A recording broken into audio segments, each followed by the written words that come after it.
Hi friends, இது எங்களோட first couple walk. First எங்கே போனோம் அப்படின்னா திருவண்ணாமலையில் இருக்க பருவதமலை அப்படின்ற ஒரு இடத்துக்கு போயிருந்தோம். அது ஒரு சிவன் கோயில். அங்கே போகிறப்போ எடுத்த வீடியோஸ் இது. சுற்றி சுற்றி பாருங்கள், இயற்கை எவ்வளோ அழகாக இருக்குதுன்னு. இந்த செடியெலாம் ரொம்ப பிடிச்சிருந்துச்சு. அதனால் அங்கே நின்று வீடியோ எடுத்துகிட்டு நடந்து போயிட்டுருந்தோம். முன்னாடி போகிறது நான் தான், அவங்க வீடியோ எடுக்கிறாங்க பின்னாடி. அப்படியே போயிட்டே இருக்கப்போ அங்கே ஒரு மலை தெரியுது பாருங்கள் தூரமாக. அந்த மலை தான் பருவதமலை. அங்கே தான் நாங்கள் ஏற போகிறோம். இப்போது அந்த இடத்துக்கு வந்துட்டோம். அந்த இடத்துல ஒரு பஸ் ஸ்டாப் இருந்துச்சு. அந்த பஸ் ஸ்டாப் தான் அது. ஆனால் பஸ் எதுவும் வர மாதிரி தெரியல. ஆள் யாருமே இல்லை. அந்த ஊர்க்காரங்க ஏதோ 1-2 பேர் நடந்து போயிட்டுருந்தாங்க. இப்போ நாங்கள் அந்த மலையை நோக்கி போயிட்டுருக்கோம்.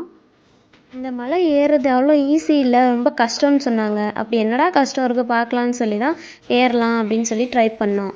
அடுத்தடுத்த வீடியோ அடுத்தடுத்த பார்ட்டில் வரும், மறக்காமல் பாருங்கள். பிடிச்சிருந்தா லைக் பண்ணுங்கள், கமெண்ட் பண்ணுங்கள், அப்படியே சப்ஸ்கிரைப் பண்ணிவிட்டு பெல் பட்டனை அழுத்திக்கோங்க.